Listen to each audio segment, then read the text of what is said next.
അല്ലല്ല, നിങ്ങൾ തിരുത്തണ്ടേ? നിങ്ങൾ തിരുത്തിയില്ല. തിരുത്താൻ നിങ്ങളുടെ കൂട്ടത്തിൽപ്പെട്ട ആള് പറഞ്ഞു. ആര്? ബാലാനന്ദൻ മരിച്ചുപോയി. ബാലാനന്ദൻ ഒറ്റക്കല്ല, ബാലാനന്ദൻ ജീവിച്ചിരിക്കണ്ടല്ലോ. Raveendranath, K N Raveendranath CIT നേതാവാ, VB ചെറിയാൻ, ഈ 3 ആളുകള് മസ്കറ്റ് ഹോട്ടലിലാണ് പിണറായി വിജയനെ പോയി കാണുന്നത്.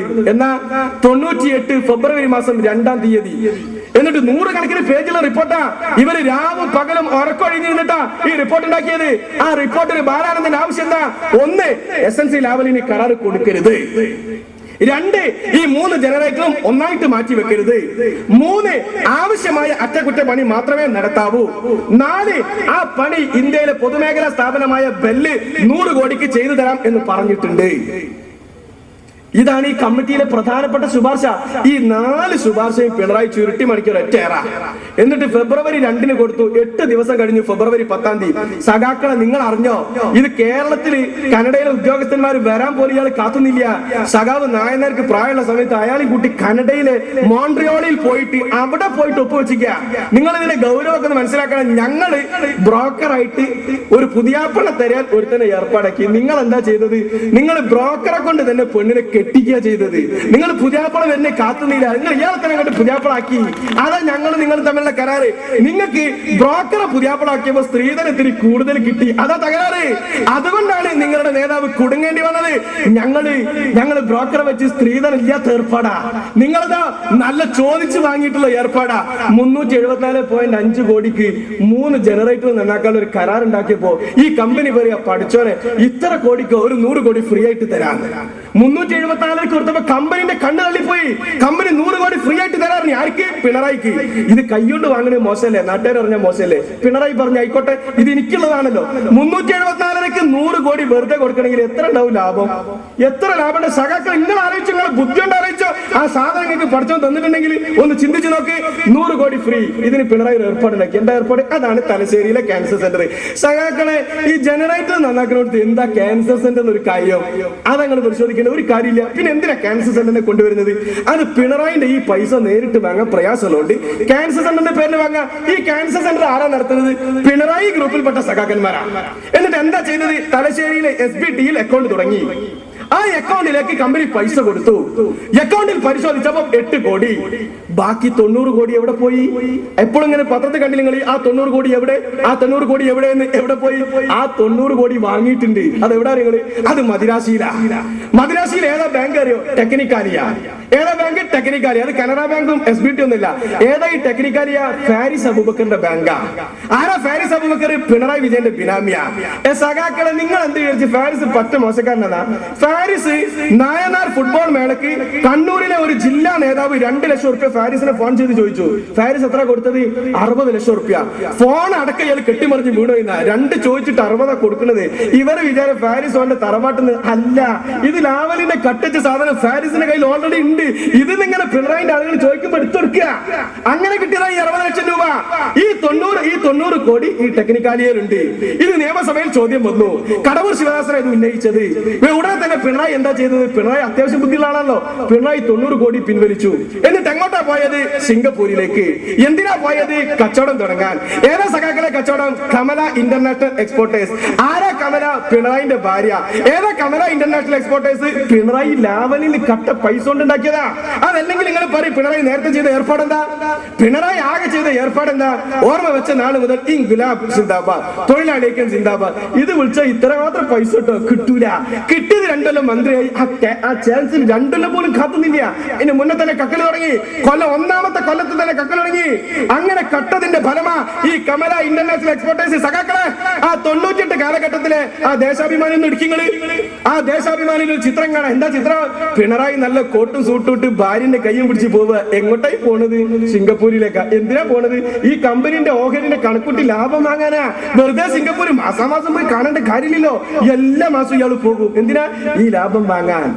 ഈ ലാഭം വാങ്ങാൻ. സഖാക്കളെ, ഇത് 90 കോടി പിണറായി കട്ട്. നിങ്ങൾക്ക് നന്നായിട്ട് അറിയാം. നിങ്ങൾക്ക് ഇയാൾ കുടുങ്ങിയതിനെക്കാട്ടും ബേജാറ് കാർത്തികേയൻ കുടുങ്ങാത്ത ബേജാറാ.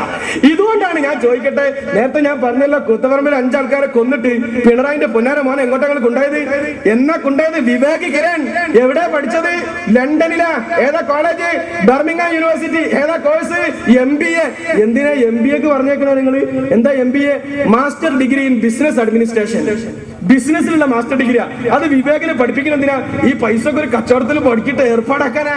അല്ലെങ്കിൽ വിവേക് കിരൺ എവിടെ കൊണ്ടുപോയിരുത്തണ്ടേ? സമരപ്പന്തലില്ല. വിവേക് കിരൺ SFIനെ കൊടി പിടിച്ചിട ഇല്ല. റോഷൻ മോന്റെ അച്ഛൻ ഞാൻ ഓർക്കുക, റോഷൻ മോന്റെ അച്ഛൻ വാസുവേട്ടൻ ജീവിച്ചിരിക്കുന്നുണ്ട് ഇപ്പോഴും. ഒന്ന് കണ്ണൂർ പോ സഖാക്കളെ. ആ റോഷൻ മോന്റെ അച്ഛന് ആ കുട്ടി മരിച്ച സമയത്ത് ദേശാഭിമാനിയിൽ എഴുതിയൊരു കുറിപ്പുണ്ട്. സഖാക്കൾ ഇതൊക്കെ ഒന്ന് വായിക്കണം നിങ്ങള്. എന്താ കുറിപ്പ് അറിയോ? എന്റെ മകൻ മരിച്ചു പോയതിൽ എനിക്ക് വേദനയില്ല, എന്റെ പൊന്നുമോൻ രക്തസാക്ഷിയായതിൽ ഞാൻ അഭിമാനിക്കുന്നു. ആ മകന് രണ്ടാമതൊരു ജന്മം കൊടുക്കാൻ സാധിച്ചാൽ ഞാൻ ഈ പാർട്ടിയുടെ സമരപന്തലിൽ വീണ്ടും കൊണ്ടുപോയിരുത്തും. ആരാ പറയുന്നത്? ആ ഒരു അച്ഛന്, ഒരു ഏക മകൻ നഷ്ടപ്പെട്ട ഒരു അച്ഛൻ പറയാ. ഞങ്ങൾ ചോദിക്കട്ടെ, ആ വാസുവേട്ടന്റെ ആത്മാർത്ഥതയുടെ 100-1 ആത്മാർത്ഥത പിണറായിക്ക് ഉണ്ട സഖാക്കളെ? ഉണ്ടെങ്കിൽ ഈ റോഷൻ മോന്റെയും ബിജുവിന്റെയും മധുലാലിന്റെയും ഒക്കെ അമ്മമാരുടെ നെഞ്ചകത്ത് നിന്ന് ആ കുട്ടികളുടെ ഓർമ്മകൾ മാഞ്ഞു പോയിട്ടില്ല. ആ കുട്ടികളുടെ ചോരയുടെ മണം അവരുടെ അമ്മമാരുടെ മൂക്കിലേക്ക് ആഞ്ഞു വീശുന്ന സമയ. അപ്പോഴാണ് ഈ കുട്ടികളെ കൊലക്ക് കൊടുക്കാൻ കണ്ണൂരിന്റെ കൂത്തുപറമ്പിലേക്ക് വിളിച്ചു വരുത്തിയ സഖാവ് പിണറായി വിജയൻ തന്റെ പുന്നാര മകനെ സ്വാശ്രയ കോളേജിൽ പഠിപ്പിക്കാൻ കൊണ്ടുപോകുന്നത് 40 ലക്ഷം രൂപയാണ് അതിന്റെ സംഭാവന മാത്രം കൊടുത്തത്. ഇത് എവിടുന്ന് കിട്ടി? അപ്പൊ ആ പൈസ ഇതാ. മോള് വീണ വിജയൻ എവിടെ പഠിച്ചത്? Mata Amritanandamayi institute of engineering college. ആരാ മാതാ അമൃതാനന്ദമയി? സഖാക്കൾക്ക് ഓർമ്മ കാണല്ലോ. അമ്മ ആൾദൈവം. നിങ്ങൾ വലിയ ഉഷാറില പറഞ്ഞിരുന്നത്. ആന്റണി ഭരിക്കുമ്പോൾ അമ്മ ഒരു തവണ കോഴിക്കോട്ട് വന്നു. ഈ അമ്മയുടെ ഒരു സ്വഭാവം എന്താണെന്ന് വെച്ചാൽ ഇങ്ങനെ ആലിംഗനം ചെയ്താൽ സ്വീകരിക്കാം. ആന്റണി അമ്മയെ കാണാൻ പോയി. അമ്മ ആന്റണി ഇങ്ങനെ കെട്ടിപ്പിടിച്ച് സ്വീകരിച്ചു. പിറ്റേ ദിവസം ഈ പത്രത്തിൽ ഫോട്ടോ വന്നു. ഉടനെ തന്നെ മൗലാന TK ഹംസന്റെ പത്രസമ്മേളനം. എന്താ ഹംസാക്ക പറഞ്ഞത്? അമ്മ ആന്റണിയെ കെട്ടിപ്പിടിക്കുന്നത് കണ്ടപ്പോൾ ഞാൻ വിചാരിച്ചു സിൽക്ക് സ്മിതയും മമ്മൂട്ടിയുമാണ് എന്ന്. ആരാ മമ്മൂട്ടി? ഇത്ര വലിപ്പുള്ള ആന്റണിയെ. ആരാ സിൽക്ക് സ്മിത? അമ്മ. മിനിയാർ പത്രം എടുത്ത് നോക്കിയപ്പോ ഒരു ചിത്രം. എന്താ ചിത്രം? സഖാവ് G സുധാകരന്റെ കൈയുണ്ട്. അമ്മ മൊത്തിക്കൊണ്ടേ ഇരിക്കുക. എന്തിനാ മൊത്തുന്നത്? സുധാകരന്റെ ഭ്രാന്ത് മാറാനാ സഖാക്കളെ അമ്മന്റെ അടുത്ത് പോയത്. സകലമാന ആളുകളും അമ്മന്റെ വീട്ടുപടിക്കൽ കാവല് നിൽക്കുക. ഞങ്ങള് പോയപ്പോ നിങ്ങൾക്ക് സിൽക്ക് സ്മിത 2 മാസം മുൻപ് അമ്മ കോഴിക്കോട്ട് വന്നു. ആരാ പോകുന്നത്? മുന്നിൽ തന്നെ ഒരാളിങ്ങനെ ഉഷാറായിട്ട് നല്ല ലിനന്റെ കുപ്പായിട്ട് നിൽക്കുക. നോക്കിയപ്പോ AK ബാലൻ മന്ത്രിയാ. അമ്മയെ ഉടലോടെ കെട്ടിപ്പിടിക്കുക. മൂപ്പര് തിരിഞ്ഞാക്കിക്കൊണ്ട് വേറെ മന്ത്രി ബിനോയ് വിശ്വം. ഇയാള് കെട്ടിപ്പിടിച്ച സ്ഥിതിക്ക് മൂപ്പരാണ് കാൽമക്കിടന്ന് ഉരുളുക. ഇത് പത്രത്തിൽ വന്നു. കാസർഗോട്ട് നിന്ന് ഒരു സഖാവിന്റെ ചോദ്യ. എവിടെ ചോദ്യം? ചിന്ത വാരിക. പഠിച്ചോൻ തലന്റെ അകത്ത് നിൽക്കാൻ സാധനം തന്നില്ല. എന്നങ്ങൾക്ക് ഒരു വാരിക ഉണ്ട്, അതിന്റെ പേരാ ചിന്ത. എന്താ ചോദ്യം? നമ്മളെ പാർട്ടി ആൾദൈവങ്ങളുടെ മുന്നിൽ കുമ്പിടാൻ പറ്റുമോ? നമ്മുടെ പാർട്ടി ആൾദൈവങ്ങളുടെ മുന്നിൽ കുമ്പിടാൻ പറ്റുമോ? അത് ഭൗതിക പാർട്ടിയല്ലേ? ആരാ മറുപടി പറയുന്നത്? C നാരായണൻ. ആരാ നാരായണൻ? മുന്തിയ ബുദ്ധിജീവിയാ, കേരള ആസൂത്രണ ബോർഡിൽ അംഗ. എന്താ മറുപടി? പണ്ടത്തെ മാതിരി ഈ പാർട്ടിക്ക് തൊഴിലാളികളെ വിളിച്ചാൽ കിട്ടൂല. അതുകൊണ്ട് അമ്മന്റെ ഭക്തന്മാരായ ലക്ഷക്കണക്കിന് ആളുകളെ ഈ പാർട്ടിയിലേക്ക് ആകർഷിക്കാൻ കുമ്പിട്ടാലും കുഴപ്പമില്ല, കണ്ണ പിടിച്ചാലും കുഴപ്പമില്ല എന്നാ മറുപടി. എന്താ സ്ഥിതി? ആരാണ് ദിക്ർ ഹൽക്കന്റെ ഉദ്ഘാടനം? പിണറായി വിജയൻ. ആരാണ് സ്വലാത്ത് നഗരന്റെ ഉദ്ഘാടനം? അച്യുതാനന്ദൻ. ആരാണ് നേർച്ചന്റെ ഉദ്ഘാടനം? പാലാളി മുഹമ്മദ് കുട്ടി. ആരാണ് കാടാമ്പ ക്ഷേത്രത്തിൽ പൂമൂടുന്നത്? കോടിയേരി ബാലകൃഷ്ണൻ. ആർക്കാണ് സഖാക്കളെ തുലാഭാരം? രാജേന്ദ്ര മന്ത്രിക്ക്.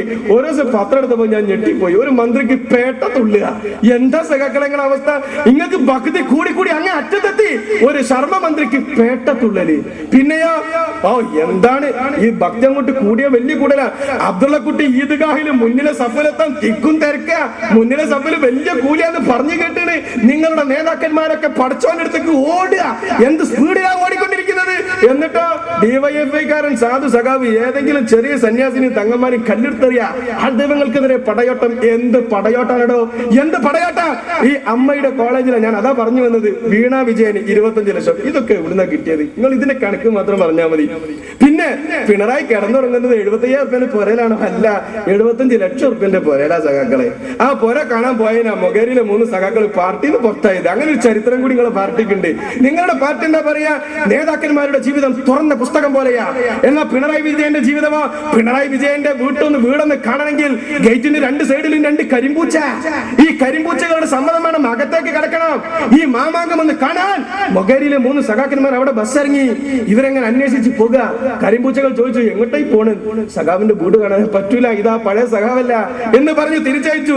ഈ 3